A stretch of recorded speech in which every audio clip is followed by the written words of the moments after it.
What's going on, everybody? Welcome back. If you've been here before, I'm NeonMushroom. Today we're doing a video that's a little bit different than what we've been doing for the last 6 months nonstop.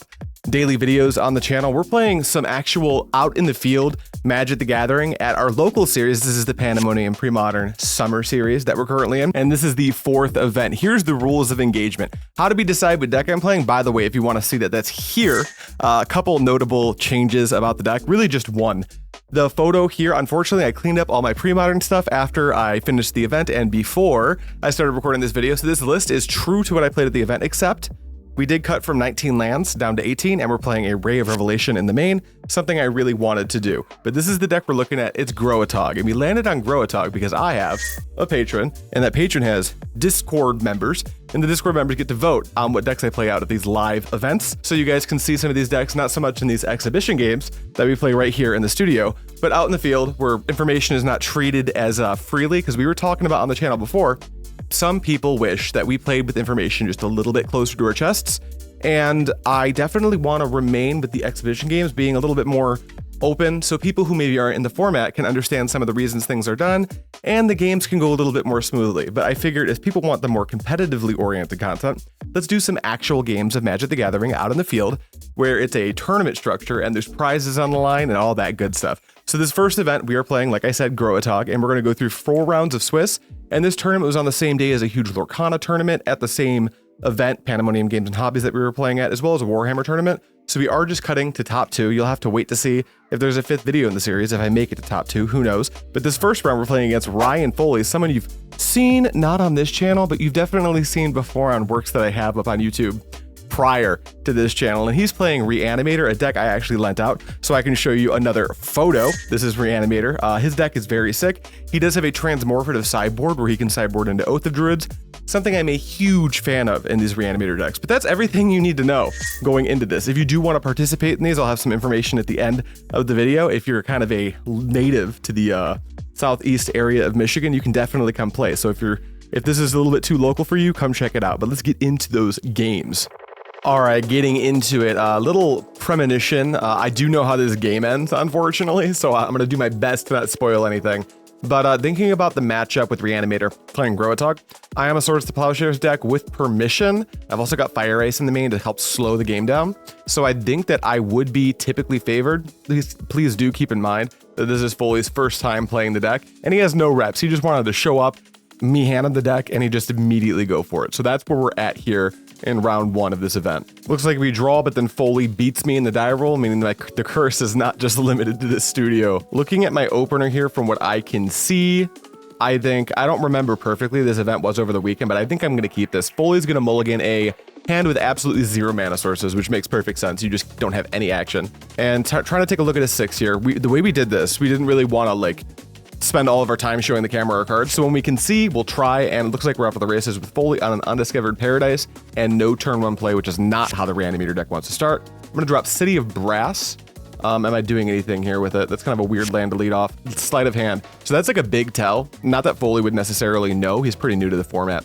That Gro-a-tog, that I'm even on Gro-a-tog, but that Gro-a-tog plays so many islands because we're trying to gush. So leading on City of Brass is a sign that my hand's not as strong as it could be, but it looks like the card I took off of the Sleight of Hand was a Mox Diamond, and that means I already had the island. Very interesting. Unless I had the Mox Diamond and I took an island, that could also be the case. We have a follow-up of Underground River from Foley, which no turn 2 play is also, unfortunately. Then I'll play my own Undiscovered Paradise, and it looks like I'm going to develop here. I'm taking a life. It's either going to be Q Dryad or Meddling Mage. If I have Q Dryad, I should play it here. And I do. It's a Quirion Dryad. The Reanimator deck known for playing no removal, so I know this is completely safe here. Foley's going to play another Undiscovered Paradise and just pass. Foley, what I think happened here was Foley didn't want to mulligan to 5. I don't think he realized just how capable the Reanimator deck is of mulliganing to 4 and completely winning the game uncontested in some matchups. But that's okay. That's why Foley's playing this deck here. He wanted to learn it. So we're going to trigger the Quirion Dryad with Meddling Mage, and it looks like we're naming Careful Study, which I think is a solid name here. There's 4 different Reanimator spells that I could name, and if I get the wrong one, it doesn't work. Careful Study is one of the best ways to get multiple threats into the graveyard. We attack for 2, Foley draws and passes. Looking at his hand, he's got tons of action, just no way to pitch the card so he can reanimate. I'm going to attack for 4 here. My clock is absolutely raging. Hopefully Foley can at least, I can't quite remember how this game plays out, but I really hope Foley at least gets the opportunity to like reanimate a threat. Though looking at my hand, I think I have a Swords to Plowshares at this point, and I develop a second Quirion Dryad, but Foley's draw for turn is Cabal Therapy. So he's casting Cabal Therapy here. And I believe if I remember correctly, I asked him, yeah, what are you naming? And he's like, oh, I'm not targeting you, dude. So he targets himself and he names either Verdant Force or Chroma. Let's see which one. It's Verdant Force. So he's pitching the Verdant Force. Now he's tapping for 2. There's going to be 2 Undiscovered Paradise triggers at the beginning of his turn, but who cares? Because he's going to Exhume. And I imagine he wants to go get that. Yep, the Verdant Force, which is going to go wide really, really quickly. But at the end of his turn, unfortunately for him, yep, I have it pulled to the front. I have the Swords to Plowshares. I'm not excited to give Foley 7 life, but that is going to trigger both of my Q Dryads, meaning that I'll be able to attack for 1, 2, 3, 4, 5, 6, 7, just straight off the bat, which will undo all of the life gain from the Swords to Plowshares. And I didn't bring enough of my jumbo dice, so we are switching to little mini ones for the creatures. Sorry, I know it's not quite as easy to see on the video. I'm gonna untap. Hopefully I remember to put that Paradise back in my hand. I do. Technically, you should do that before you untap. It doesn't make a huge difference. You just can't make mana with it on the following turn. We'll redeploy, then we're heading into combat for what looks like, yeah, 1, 2, 3, 4, 5, 6, 7. Just undoing the Swords to Plowshares. If Foley doesn't have any action next turn, the game is very much just over. He untaps, returns both of his Paradises to hand. In my deck, that would be a nightmare. That's why we play 1. But Foley's deck has like no mana requirements. He can work off of a very small amount of mana. But he's going to redeploy Undiscovered Paradise, pass to me. I'll take a draw step. I see an Armageddon in my hand, and I have to imagine it's the correct play to just drop it here. That way he doesn't have enough mana to work with on the following turn, sans Undiscovered Paradise plus Dark Ritual being pretty good. But this grows my Quirion Dryads, putting Foley officially on a, well, I guess he was already on a 2-turn clock, but this clock's just a little bit faster. If I do have to cast another Swords to Plowshares, it'll be quite good. And Foley's picking it up. We get game 1. All right, before we can get into game 2, we got to talk a little bit about sideboarding. I'm not exactly sure how Foley sideboarded. From his spot, I could see moving into an Oath of Druids plan to try to juke me out. I'm not sure if he did that. We're gonna have to find out in the next game or games, depending on how many there are. You can see the timeline, just don't pay attention to the timing. You'll never know how many games there are left. But my sideboard plan is very simple. We are adding 1 Phyrexian Furnace, an additional Phyrexian Furnace for 2, and then a Disenchant to try to juke around the potential of Oath of Druids coming in out of the sideboard, because I know how the deck was built. And then because Foley is literally playing 14 lands, a lot of his mana sources are literally just Dark Ritual and Lotus Petal, we're gonna cut our Armageddons. I know it seemed pretty good in that game 1, but I was probably gonna win that game no matter what. And if I was gonna lose that game, maybe the Armageddon doesn't save me because Foley goes land, Dark Ritual, reanimate thing. The Armageddon was mostly for the tempo play and to pump my creatures and make it more difficult for Foley to win. But that was a corner case. Armageddon's often going to be very poor in the matchup. We're also just cutting a Sleight of Hand. We have 4. It's just a cantrip, so I don't mind cutting the 1. And that's how we're sideboarded. So let's get into game 2 of round 1. All right, moving into game 2, Foley's obviously going to be on the play. And we did just talk about my sideboarding. There's not very much for me to bring in, but I do have some like killer cards that are much better on the play than the draw. And looking at my opener here, I do believe I wind up mulliganing this. Looking back at it, I think I know where my headspace was. I do have 2 Phyrexian Furnace, which is so good. And I've got a land and a diamond, so I'll only have 1 mana source, but if you have like your best hate card, it's amazing.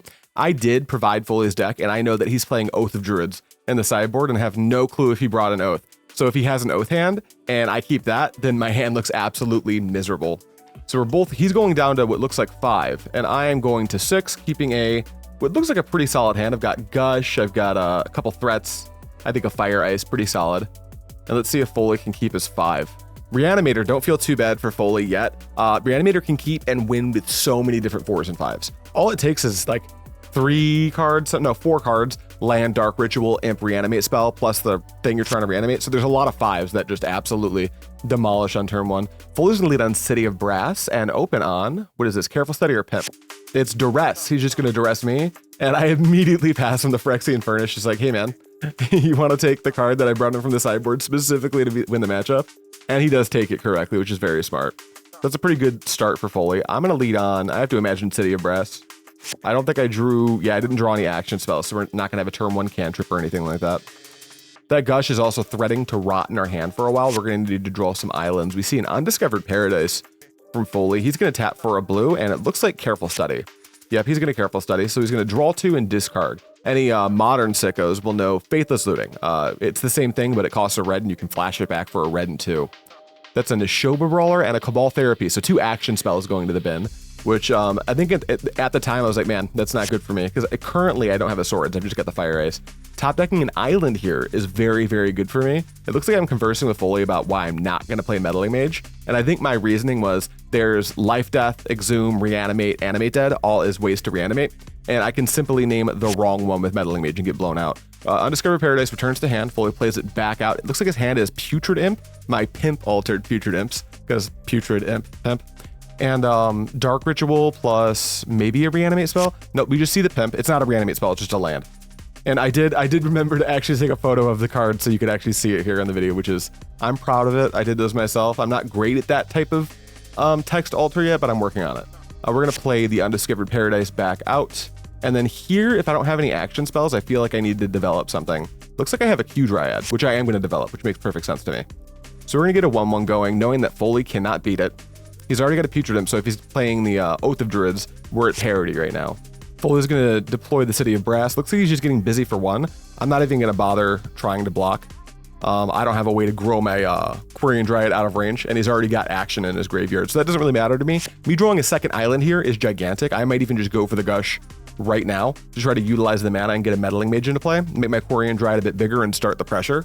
That's gonna be one way we can win this game. Because I only have 4 swords, Foley has way more than 4 ways to put a giant fatty into play.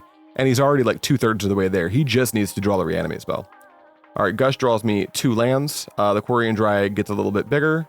And then I've got Mana Flood. I'm showing Foley. Those Alter Gushes are going to be prizing for the championships, which I am going to try to cover on this channel very shortly. They're coming up the 23rd of this month. I play Meddling Mage. I do remember what I named this one. It's going to be Exhume, because that's the highest upside. Foley loses the least amount of life. It's the easiest Reanimate spell to just be the best. So we're going to name Exhume. That way if he draws like a Reanimate or something, at least he has to lose a bunch of life to reanimate something. And looking at his hand, yep, he does actually draw the Reanimate. So he pitches Akroma, Angel of Wrath, the Putrid Imp to give it flying. And then he's going to reanimate the Akroma. Or I actually don't know if he's going to reanimate Akroma, because he's going to lose 7 or 8 life. It might be better to hit Nishoba, Phantom Nishoba, which makes a lot more sense here. And I know for a fact that at this point in the game, I don't have the Swords to Plowshares, which isn't ideal. Foley's going to get in for 1, because he's not thresholded. I believe he has 5 cards in the graveyard right now. I'm going to untap, take a draw step. Now I've got this Fire Ice, so I can play a tempo game with Foley for a couple of turns here. We're going to play out an island, and it looks like a Portent targeting myself, triggering Quirion Dryad. So that thing's also getting pretty big. And I show Foley Q Dryad, Meddling Mage. None of those cards save me from the current board state, so we're going to shuffle. We'll have a delayed trigger on Foley's upkeep. Then I think we're just kind of forced to pass the turn. I don't have an attack. That Nishoba Phantom is just, the Phantom Nishoba is just there. Foley's gonna untap, return the Undiscovered Paradise, draw, play the Undiscovered Paradise, head into combat, and I'm gonna stop him, which makes sense. We're gonna cast Ice, I have to imagine, targeting the Phantom Nishoba, triggering the Quirion Dryad, meaning we have good combat next turn. And in my hand, I don't currently have any action against the Phantom Nishoba. I'll have to draw Swords to Plowshares or another Fire Ice or something like that, and we are also going backwards on land. We're gonna get that Undiscovered Paradise back into our hand. We take a draw, and it's a Fire Ice. Okay, so we've got another turn of playing the tempo game. We'll play out an island, meaning that if, and I played out an island that wasn't the one I showed Foley on the Spellground, which is not ideal. Then we'll attack for 5, 6, 7. Foley takes a block, which makes sense because that's damn near lethal. If I had any spell, he would just die on the spot. Looking at the fact that I have Fire Ice, I should have actually just fired the Putrid Imp and connected for lethal. I wasn't even thinking about that. I remember being pretty scared of the game state at this point. So I was also probably tunnel visioned on just tap the Phantom Nishoba, but I could have killed there. We do deploy Phyrexian Furnace, which is a little bit late, but it's there. Foley's gonna go to attacks, and I don't even ice. Looks like he's gonna attack. I'm probably thinking about the upside of just having 4 mana and having the ice in my hand next turn, and the fact that I have 5, 6, 7 points of damage, and this attack does, depending on how I cast my spells, I've just got a 2-turn clock anyway. But I could see going back in this game just being much more aggressive. We take a draw. It's a counterspell. Now I feel really good about having ice. I think this locks up the game, actually. We've got Gush, counterspell, ice. He'll never connect again. This is an attack for 7. Foley is going to take 7, dropping it down to 6, so that is lethal. And if Foley can't reanimate something else, this ice, I believe, is just going to end the game. We'll see what he does. He takes a draw for turn, looks at his hand, fumbles a little bit, and plays a Gemstone Mine. This Reanimator deck only plays 14 lands, and all the lands just make like every color. Then he goes to combat. I ice. And then I don't think that Foley's going to have a I draw the card of ice. He's probably not going to have a follow-up to that because there's a Phyrexian Furnace. So I don't know how I can get anything else into play right now. And the Quirion Dryad is going to get bigger. And then Foley's going to look at his graveyard. And it looks like that is the game. All right, well, that was sick. That was the round one. I think I've got a good matchup into Reanimator. We're not going to see Foley on camera again, so I will go out and give the spoiler that Foley did make 4th place. He got a pretty sweet promo and some store credit at the event. And that is today's event. So thank you so much for watching. If you like this and you live anywhere near Southeast Michigan, just come play with us. It's really tight and super fun. And we've got another one coming up on the 9th, I believe is the date of this month for the 5th event in our series. And then the championship is on the 23rd. We've got so much cool prizing, including one of the pieces of prize to first place is this pack of Apocalypse, which maybe it has a foil Shivan Reef, who knows? But that is it for today. Look forward to the next ones. I did record my table for the entire event. Thank you so much for watching. And as always, I'll see you next time.